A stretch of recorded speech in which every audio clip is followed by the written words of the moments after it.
नमस्कार, आप देख रहे हैं भारत नेशन। मैं हूं आपके साथ नया फातिमा। स्वागत करती हूं आपका नेशन की बात में।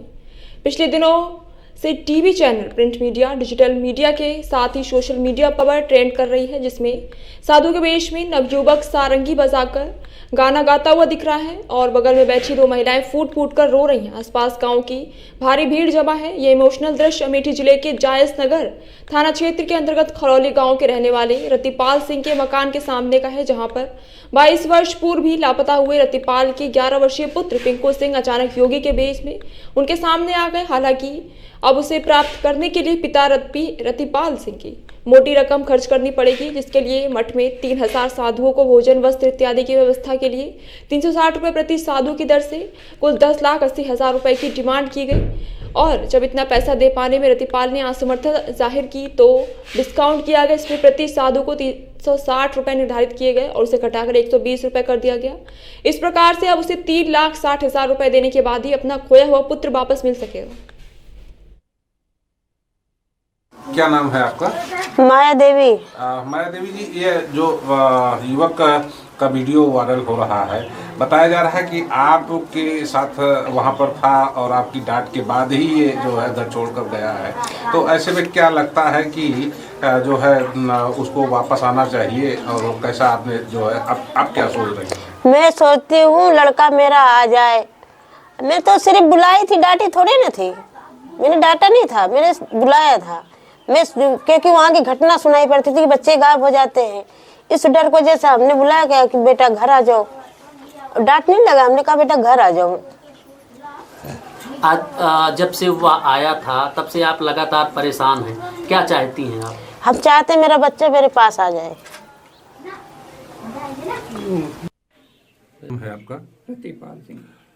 रतिपाल जी, आपके यहाँ का एक वीडियो सोशल मीडिया पर जमकर ट्रेंड कर रहा है, जिसमें एक नवयुवक साधु के वेश में आपके यहाँ आया हुआ है। आपका बेटा बताया गया, वो कैसे आपके यहाँ से गायब हुआ था? वो दिल्ली से गायब हुआ था, दिल्ली शहादतपुर से। तो ये करीब सन 2002 की बात है। तो वहाँ पे शाम को 6:30 बजे करीब, शुक्रवार का दिन था, फरवरी का महीना था। तो उस टाइम वो गायब हुआ। और तो वहाँ से गायब होने के बाद में फिर जब मतलब ढूंढने ढालने के बाद शाम रात भर नहीं मिला, तो मैंने खजूरी थाने में रिपोर्ट दर्ज करवाने के बाद ढूंढा ढांढा 2-4 साल तक, मतलब इधर उधर भटकता रहा, जहाँ जो बताता था नहीं मिला। फिर उसके बाद संतोष करके बैठ गया। अब वो फिर जनवरी में ही आया है हमारे गांव।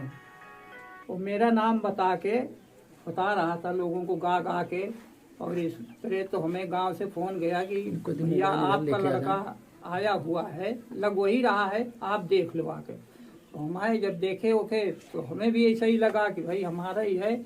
और उसके बचपन का जो पेट का निशान है वो भी हमने देखा, सब कुछ हुआ कामरान। और तो इस तरीके से जो है वो हमारे पास 2 दिन रहा।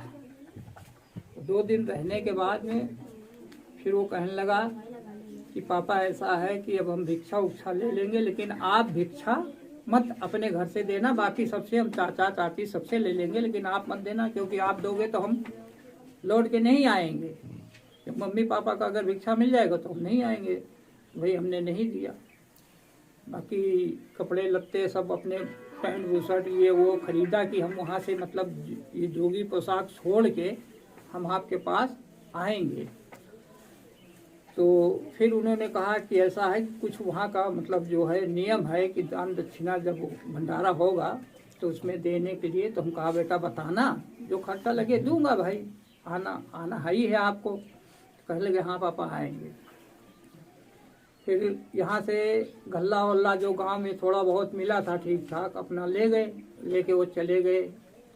जाने के बाद वहाँ दूसरे दिन फिर फ़ोन करके मुझे बताया कि पापा जो है ऐसे ऐसे 3000 साधुओं का सिस्टम है यहाँ, तो उसमें आपको इतना पैसा देना है।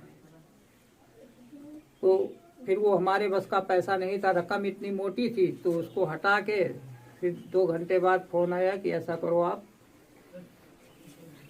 5 कर दो, आधा कर दो। फिर वो भी मुझे नहीं जमा, तो मैंने कहा बेटा भी तो हमें नहीं कर पाएंगे इतना पैसा, कुछ अपने गुरुजी से रिक्वेस्ट करो, हाथ गोड़ जोड़ लो कि भाई गरीब है हमारे माँ बाप, थोड़ा बहुत। तो 3,60,000 पे बात हुई। तो हमने कहा चलो इतना दे देंगे, कोई बात नहीं। ये सब होने के बाद में जब धीरे धीरे मैंने उससे पूछा कि पैसे वैसे का कैसे इंतजाम हो गया है, कैसे किया जाए, तो कहने लगा कि ऐसा करो कि आप गूगल पे भेज दो। तो हम पूछे जाके दुकान पे, पता चला भैया इतनी रकम गूगल पे जाएगी नहीं। जब वहाँ से आ गए तो हमने कहा बेटा ऐसा है, वो जा नहीं रहा। तो कहने लगे कई जगह भेज दो, कई जगह। तुम कहा आप कई जगह कहाँ ढूंढे हम, यहाँ भाई दिल्ली हो तो चलो वहाँ हम रहते हैं, वहाँ पे ढूंढ लें। अब यहाँ किसको हम जानते हैं, किसकी दुकान तो है किसकी नहीं। ये सब होता रहा। फिर उन्होंने खाता नंबर दिया, एक आशीष कुमार गुप्ता ICI बैंक का खाता नंबर उन्होंने दिया। वहाँ मैं कल लगाने जब गया तो वहाँ पर पता चला कि इस खाते में सिर्फ 25,000 रुपये एक बार में जा सकता है, बस इससे ज़्यादा जा नहीं सकता। तो मैं वहाँ से लौट आया। फिर उनसे पूछा तो कहने लगे पापा ऐसा करो गूगल पे ही भेज दो, या पेटीएम कर दो, ये कर दो वो कर दो, बहुत लोग चलाते हैं गाँव में। हम कहा अच्छा। हम कहा भी इतनी बड़ी रकम गाँव गाँव के लोग कहाँ रखेंगे, 1,000-2,000 की बात हो तो आदमी कर भी देगा। तो अब यही बात अभी तक मेरे पास चल रही है। क्या आपको विश्वास है कि वो आपका ही लड़का है? विश्वास तो है कि लड़का है, लेकिन जब उससे हमने ट्रस्ट का नंबर मांगा तो उसने दिया नहीं, तो वहां से थोड़ा मुझे शंका होने लगी। अच्छा, इसके लिए आपने शासन प्रशासन से भी कुछ मदद? जी, हमने मीडिया वालों से कहा था, और मीडिया पे हमने बोला था कि शासन और प्रशासन अगर मेरा सहयोग कर दे तो हमारा बच्चा हो सकता है कि मुझे मिल जाए। ये अनुरोध मैंने शासन प्रशासन दोनों से किया था। तो उसके लिए आपने कहीं जो है लिखित रूप में दिया, किस प्रकार की सहायता चाहते हैं? सर, लिखित रूप में अपने कोतवाली में ही दिया है कि अगर आप लोगों का सहयोग मुझे मिल जाए तो हमसे इतनी बड़ी रकम मांगी जा रही है और सहायता मिल जाती तो अच्छी बात है। ये हमने अपने जायज़ थाने में दिया।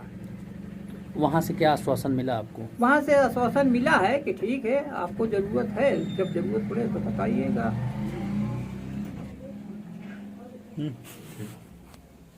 क्या नाम है आपका?